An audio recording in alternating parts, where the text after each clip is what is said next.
So hey YouTube family, welcome back to our YouTube channel The Educate Pad. First of all आप सभी को मेरी तरफ से बिग बिग कंग्रेचुलेशंस क्योंकि आपने 8th क्लास को पास आउट कर लिया है और now you are in 9th standard. सामने आपको अपनी स्क्रीन पर दिख रहा होगा मैटर। साइंस का पहला चैप्टर है, इसको हम बाद में शुरू करेंगे। पहले आपको कुछ मैं बातें बता देता हूँ। तो बात ऐसी है कि नाइन्थ क्लास बहुत ही अच्छा क्लास, जो इसका बेसिक है वो आपको अपनी 11th क्लास में देखने को मिलेगा। समझ रहे बात को? तो आप नाइन्थ को कह सकते हैं, नाइन्थ आपकी नींव है एक, जो आपको आगे क्लासेस में आपको हेल्प करेंगी नई नई बातों को सीखने में। ठीक, तो आप new books, new class and a new beginning. तो आई होप आप सभी लोग दिल लगाकर अपनी पढ़ाई को पूरा करेंगे और अच्छे मार्क्स से पास होंगे। तो let's begin the chapter. Chapter first, matter is no surrounding. You know very well what is surroundings. आप सराउंडिंग्स के बारे में जानते हैं अच्छी तरीके से। और आसपास आप लोग कहोगे कि हमारे आसपास मैटर कहाँ है? हमारे आसपास तो बुक्स हैं, टेबल है, चेयर है। अब कोई लोग ये कहेंगे कि नहीं, मेरे आसपास तो अच्छे खासे नए न्यू न्यू और अच्छे अच्छे ट्रीज़ हैं, प्लांट्स हैं। मैं बता दूं कि मतलब हर व्यक्ति के हर व्यक्ति के अपने आसपास सेम सेम थिंग्स नहीं रहती हैं। अपने आसपास सेम थिंग्स नहीं रहती हैं। सब मतलब जितने भी इस वर्ल्ड में, इस दुनिया में लिविंग ऑर्गेनिम्स हैं, सबके आसपास कुछ ना कुछ डिफरेंट थिंग्स होंगी। तो मैटर क्या होता है? अगर हम मैटर की डेफिनेशन के हिसाब से देखें, ठीक, तो वो हमें क्या बताती है? बताती है कि anything that has mass and occupy space is known as matter. इस डेफिनेशन हमें बताती है कि अगर किसी चीज़ का मास है, अब मास को कोई लोग कहते हैं मास मतलब वेट। नहीं नहीं नहीं, मास को हम वेट कंसीडर कर सकते हैं, लेकिन इसमें बहुत डिफरेंस है। धरती आसमान का डिफरेंस है मास और वेट में। ये क्वेश्चन में आ सकता है, differentiate between the mass and what, weight. तो आपके मैं एक अच्छी बात की बता दूं कि आपके जो क्वेश्चंस हैं, आपकी जो एनसीईआरटी बुक्स हैं, उसमें जो क्वेश्चंस आते हैं ना, जैसे अब वो क्वेश्चन मिलेंगे पेज नंबर 3 पे, 6 पे, 9 पे, 10 पे। फिर मिलेगी आपको एनसीईआरटी एक्सरसाइज। ठीक, वो सब आपको मैं कराता चलूँगा। ठीक, उसके लिए मैं आपको लिंक डिस्क्रिप्शन दे दूँगा। ठीक, तो ये बताती है कि मास, मतलब मैं आपको बताने जा रहा था कि मास और वेट में क्या डिफरेंस है। बता दूं, मास और वेट में ये डिफरेंस है। मास होता है मास, वो ग्रेविटी के हिसाब से चेंज नहीं होता है। अगर हम मून पे जाएं तो मास बिल्कुल सेम रहेगा। अगर अर्थ पे इसका मास 80 केजी है तो मून पे जाके उसका 80 केजी रहेगा। लेकिन वेट का, अगर वेट आपका मान लो, अगर वेट आपका अर्थ पे 36 केजी है तो आपका मून पे होगा कितना होगा? Only 11 KG. तो अगर सर आप ये कैसे कह सकते हैं? उससे कुछ सॉल्यूशन होते हैं, कुछ सम्स होते हैं जो आपको मैं बताऊंगा। तो ये कहता है कि आप उस थिंग्स को, एक चीज़ को, तब आप मैटर कह सकते हैं जब उसका कोई मास होगा, जगह को ऑक्यूपाई करेगा। ठीक, आप इस डेफिनेशन को याद रख लीजिएगा। ये एग्जाम में आता है, what matter and give example. Exam में आता है, मतलब एग्जाम में बहुत आता है। अब बात आती है एग्जाम्पल की, हवा, पानी, air, water, books, table etcetera. बहुत चीज़ है। अब ये नहीं हर एक चीज़ मैटर है, कुछ मैटर है ही नहीं। इस लाइट, और लाइट मैटर है? नहीं नहीं, जो बल्ब होता है, एक ट्यूबलाइट होती है, वो एक मैटर है। लेकिन जो उससे लाइट निकल रही है वो एक मैटर नहीं है, क्योंकि ना वो जगह ऑक्यूपाई कर रही है, ना उसका एक मास है। ठीक, आई होप आपको इतनी समझ में आ गई मैटर क्या होता है, एग्जाम्पल लेके बता दिया। अब बहुत डाउट होंगे कि एयर इसका क्या मास और वेट है, एग्जाम्पल मैंने रख दिया है। आगे सब पता चलता चले जाएगा। पार्ट सेकंड है, पार्ट फर्स्ट में सब आपको मैं इंट्रोडक्शन दे दिया था। ठीक, पार्ट 5 to 6 5 से लेकर 6 पार्ट्स में इस चैप्टर को ख़त्म कर दूंगा, और जो लास्ट पार्ट आएगा उसमें आपको विथ क्वेश्चन आंसर के साथ सब चीज़ मिलेगी। आगे बढ़ते हैं। आगे बढ़ने से पहले मैं आपसे पूछ लेना चाहता हूँ, आपको इतना समझ में आई? फिर से बात को मैं रिपीट करता हूँ, जिस चीज़ का मास हो और उस जगह को ऑक्यूपाई करता हो उसे उसे कह देंगे क्या, मैटर। कोई भी चीज़ मैटर नहीं होती, लाइट हो गया, लाइट निकल रही है बल्ब से, वो एक मैटर नहीं है। स्मेल है, एक खाना निकलती है, एक फूड से निकलती है, वो एक मैटर नहीं है। ठीक, और इस चैप्टर में आपको ये भी सीखने को मिलेगा कि हम बहुत दूर बैठे होते हैं, लेकिन जो फूड की स्मेल होती है हमारे पास तक आती है। वो क्यों आती है ये आपको सीखने को मिलेगा आगे चल के। ठीक, आगे बढ़ते हैं। आगे देखते मिलता है हमें कि आज हम कहते हैं मैटर सॉलिड लिक्विड गैस बस, लेकिन इस चैप्टर में आपको 5 स्टेट ऑफ मैटर पढ़ने को मिलेंगे। Solid liquid gas plasma BEC is equal two means Bose Einstein condensate.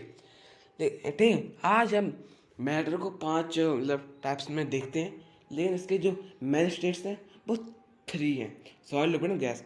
लेकिन पहले ज़माने में लोग इसको कंसिडर करते थे air water earth sky and fire, और इसको कहते थे पंचतत्व। इसको क्या कहते थे, इसको कहते थे पंच तत्व कहते थे पहले जमाने में। लेकिन साइंटिस्ट ने कहा सॉलिड लिक्विड एंड गैसेस। कौन याद रखे, air water earth sky and fire, तो साइंटिस्ट ने नाम दे दिया क्या, सॉलिड लिक्विड एंड गैसेस। अभी सब टॉपिक आपको लग रहा है कि टॉपिक बिखर रहा है, लेकिन लास्ट में जब वीडियो एंड ना सब एकदम लाइन पे ले आऊँगा, एक बार फिर से दोहराऊँगा, फिर से मतलब कह सकता हूँ एक लास्ट में इस वीडियो के एंड में मैं आपको कुछ बताऊँगा, आपको पूरा टॉपिक समझा दूँगा कि मैंने वीडियो में पढ़ाया है। ठीक, आगे बढ़ते हैं। आगे बढ़ते हैं, इससे पहले मैं आपको एक बार फिर से बता देता हूँ। पहले मैटर को एयर वाटर अर्थ स्काई फायर के रूप में कंसिडर्ड किया जाता था। ठीक, आगे बढ़ते हैं। आगे बढ़ने मिलता है अब characteristics of particles of matter. जो मैटर होता है, मैटर पार्टिकल्स से बना होता है, और ये पार्टिकल बहुत छोटे होते हैं, इतने छोटे होते हैं कि हम एक ऑर्डिनरी माइक्रोस्कोप और हमारी खुद की आंखों से नहीं देख सकते हैं। ऑर्डिनरी माइक्रोस्कोप से भी नहीं देख सकते हैं। आपकी जितनी सोचने की क्षमता होगी कि वो इतने छोटे हो सकते हैं, उससे कहीं छोटे होते हैं। एक मैं आपको एग्जांपल दे दूं, अगर आपकी मैथ बहुत अच्छी है, जो एक पानी की बूंद होती है, 8 drop of water consist of 10⁻21 particles.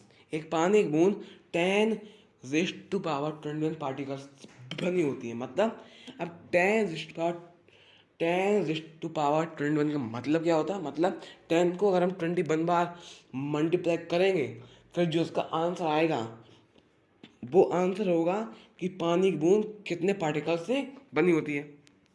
ठीक ठीक, अब इसके कुछ पार्टिकल से कैरेक्टरिस्टिक्स भी होते हैं। अब कौन कौन से कैरेक्टरिस्टिक्स होते हैं, आगे बढ़ते हैं। हमें देखने को मिलता है they have space between them, उनके बीच कुछ जगह होती है। ठीक, उनके बीच कुछ जगह होती है। अब जगह कैसी होती है दिखा दे रहा मैं आपको, देखिए इस हमें आपके डायग्राम में बन रहा है। Solids, liquid and gas. Liquids में स्पेस दिख रहा है आपको, स्पेस। ठीक, स्पेस को अभी आपको एक टॉपिक मिलेगा, मैंने टॉपिक इसमें डाल रखा है वीडियो में, आगे पढ़ने मिलेगा। What is intramolecular space. Intramolecular space, जो इसमें स्पेस है लिक्विड और गैस में, सॉलिड में बहुत कम स्पेस होता है, जहाँ तक होता ही नहीं है। लिक्विड में बहुत कम मतलब बहुत ज़्यादा स्पेस है, और सब जहाँ तक गैस में है। जो इसमें लिक्विड और गैस में और सॉलिड्स में जो स्पेस है उसको क्या कहते हैं, इंटर मॉलिक्यूलर स्पेस। ठीक, अब they are continuously in motion. अब मोशन मतलब वो घूमते रहते हैं, मतलब हमेशा वो घूमते रहते हैं। आपने देखा होगा कि जब आप कोई कलर को किसी पानी में डालते हैं तो वो कलर पानी में मिलके उसी उसी टाइप का हो जाता है। अगर जैसे मैंने ब्लू कलर को पानी में डाला तो पानी का कलर कैसा हो जाएगा? ब्लू हो जाएगा। अब ब्लू कैसे हो जाएगा? आप उस जो कलर होगा आप उसको पानी में डाल देना, आप उसको घोलना मत, तभी वो अपने आप मिक्स हो जाएगा, क्योंकि वो हमेशा मोशन में रहते हैं। ठीक। और आप सोचते हो कि ये जो जैसे शुगर है, जब उसको डालते हैं पानी में डालते हैं, और जब उसको हम स्ट्राइंग करते हैं, स्ट्राइंग मतलब उसको जब हम घोलते हैं तब वो गायब हो जाती है, लेकिन जब उसको हम पीते हैं तब शुगर कहाँ चली जाती है, लेकिन तब तो मीठा होता है शुगर। जो उनके बीच स्पेस होता है, स्पेस को क्या कहते हैं? Intermolecular space. जिसमें स्पेस होता है ना, उसी में वो मिक्स हो जाती है। आपने कभी देखा हो जब आप ज़्यादा चीनी ज़्यादा शुगर जब आप वाटर में डाल देते हैं तब वो ज़्यादा गलती नहीं है, क्योंकि उसमें जितना स्पेस होगा वो उतना ही एब्जॉर्ब हो पाएगा। ठीक। इन दो पॉइंट्स आपको समझ में आए? अच्छी बात। दे अट्रैक्ट ईच अदर, वो अट्रैक्ट करते रहते हैं। अब अट्रैक्ट का मतलब समझे ही नहीं। आपको मैं एग्जांपल देता हूँ। आपने देखा होगा जब आप एक पानी लीजिए एक बाउल में, ठीक, उस पानी को आप जो अर्थ मतलब जो आपकी सरफेस है आप उस पर डाल दीजिए। जब पानी में डाल देंगे तो एक धार निकल के जाएगी। उस धार में जब बीच में एक उंगली को आप जिसमें मतलब उसको जब काटेंगे, जब आप जब पानी को आप काटना चाहेंगे तब वो थोड़ी देर के लिए हट जाएगा पानी, लेकिन फिर से मिल जाता है। वो फिर से क्या होता है? फिर से वो मिल जाता है। इतना समझ में आए?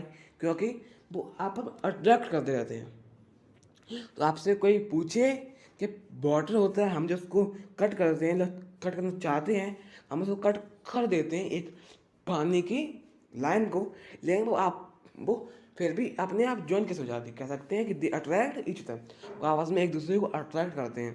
ठीक। फोर्थ है they are tend to diffuse. अब डिफ्यूज क्या होता है? अब डिफ्यूज से बनकर एक शब्द बना है डिफ्यूजन। ठीक। अब डिफ्यूज किसे कहते हैं?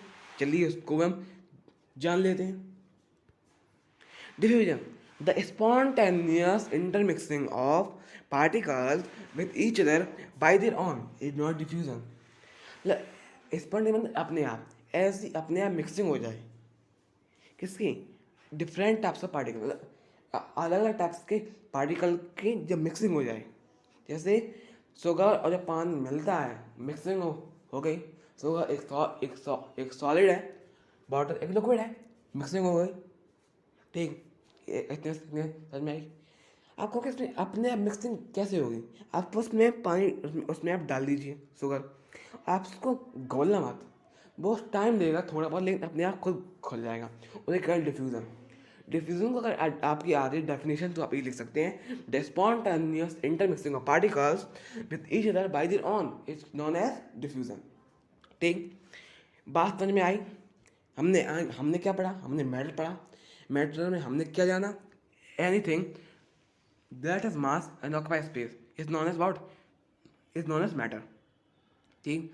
हमने देखा कि कुछ चीज़ें होंगी जो मैटर नहीं होती, जैसे स्मेल हो गया, लाइट हो गई। हम आगे हमने क्या पढ़ा? हाँ, देखा कि पहले जो मैटर था उसको क्या देते? पंच तत्व कहते थे। पंच तत्व कहते थे हवा पानी, हवा पानी हो गया, पृथ्वी हो गई, air water earth sky and fire. ठीक। हम आगे आए, हमने क्या देखा? हमने कैरेक्टरिस्टिक्स देखे। हाँ, हमने डिफ्यूजन जाना, जो पार्टिकल्स की अपने आप मिक्सिंग होती है उसे डिफ्यूजन कहते हैं। अब डिफ्यूजन अब इतने समझ में आई? आगे बढ़ते हैं देख मिलता है हमें जल्दी about intermolecular space. Intermolecular space मतलब जो पार्टी स्टेट्स के मैटर जो बीच में पार्टिकल्स की स्पेस होती है, जैसे लिक्विड में स्पेस है, गैस में स्पेस है। ठीक। तो इसी स्पेस को कहते हैं इंटरमॉलिक्यूलर स्पेस। ठीक। और आज के टॉपिक हम इतना ही रखते हैं। ठीक, इतना बहुत है आज के टॉपिक के लिए। जो अरे बहुत सारी चीज़ें हैं, अभी सॉइल की प्रॉपर्टी है, लिक्विड की प्रॉपर्टीज़ हैं, गैस की प्रॉपर्टीज़ हैं। ठीक, अब चलिए एक बार रिवाइज कर लेते हैं। हमने पढ़ा matter, anything that is mass and occupy space is not matter. हमने क्या पढ़ा, हमने देखा कि पहले जो मैटर थे उसको एयर, वाटर, अर्थ, स्काई, फायर के रूप में इसको कंसिडर करते थे। आगे आए, हमने कैरेक्टरिस्टिक देखे, फिर हम आए, हमने डिफ्यूजन देखा, फिर आगे आए, फिर हमने क्या देखा, हमने बहुत देखा कि वर्ड इंटरमॉलिक्यूलर स्पेस देखा, फिर हमने इस डायग्राम को देख के समझा। ठीक, अगर आपको वीडियो में थोड़ा बहुत कुछ समझ में ना आया हो तब वीडियो को बैक करके देख सकते हैं। ठीक, तो आज के लिए इतना ही। Thank you so much. अगर आपको समझ आया हो तो अच्छी बात, नहीं आया तो आप वीडियो बैक करके देख सकते हैं। Thanks so much for watching, bye.